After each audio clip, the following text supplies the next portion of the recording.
Assalamu alaikum wa rahmatullahi wa barakatuh.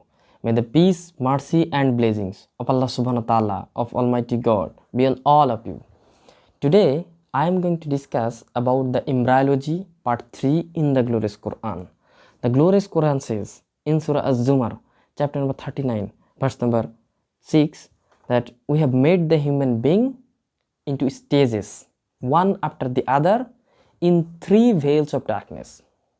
According to Professor Keith Moore, he said that when the Quran says that we have made the human being into stages in three veils of darkness, it refers to the anterior abdominal wall, the uterine wall, and the amniochorionic membrane. We have made the human being into stages in three veils of darkness. The glorious Quran describes the various embryological stages in great detail. The glorious Quran says in Surah Mu'minun chapter number 23 verse number 12 to 14 that we have made the human being from quintessence of clay. Then we made it into nutfa, minute quantity of liquid. Then we made the nutfa into alaka, leaf-like substance. Then we made the alaka into mudga, that is chewed-like lump. Then we made the mudga into izoma, that is the bones. Then we clothed the bones with lahem, that is flesh. Then we made it into altogether different creatures. Glory be to Allah, who is the best to create.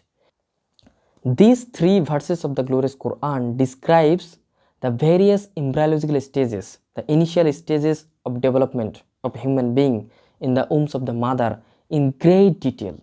First it says that we made it from nutfa, minute quantity of liquid, which we discussed earlier.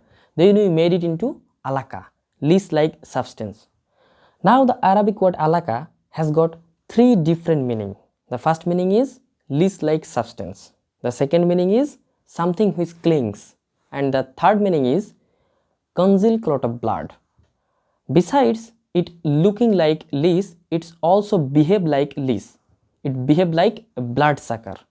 We know the embryo in the wombs of the mother, it derives nutrition from the mother through the placenta. So besides looking like leaf, it's also behave like leaf. It behave like a blood sucker. And the second meaning of the word alaka is something which clings, and we know that the embryo, it clings to the uterine wall. The fetus throughout the 9 months in the wombs of the mother, it clings to the uterine wall. And the third meaning of the word alaka is congealed clot of blood. And today science tells us that in the initial stages, the embryo, the blood does not circulate.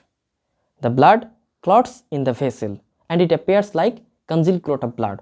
So all three meaning of the word alaka, today science says that are in perfect conformity with the latest advances made in embryology.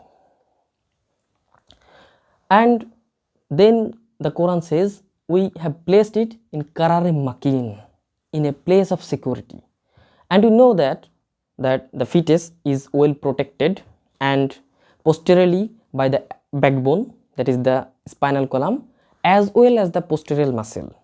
And anteriorly it is protected by the anterior abdominal wall and the amniochorionic membranes, as well as the amniotic fluid. It protects the child. So science today testifies that fetus and the child is well protected in the wombs of the mother. And the Quran continues that we made it into mudga, that is chewed like lump. So the Professor Keith Moore, he took a plaster seal and made it shape like leaf-like substance, that is alaka, in the initial stages of embryo, and placed it in his teeth and beat it and made it to appear like chewed like lump, mudga, and he saw, and the teeth mark, it resembled the somite from where the nerves develop. And the Quran continues that we made it into izoma, bones. Then we clothed the bones with lahem and we made it into altogether different creatures. What does the Quran mean when it says that we made it into altogether different creatures? Today science says that till the stage mudga, isoma, lahem, chewed like lump, bones and flesh, till the stage, the initial stages development of human being, similar to the development of fish, rabbit and many other animals. Only after this stage does the human development differ in looks, where we have head and then we have limbs, and the Quran says we made it into altogether different creatures. Glory be to Allah, who is the best to create. Imagine the glorious Quran describes the various embryological stages in great detail.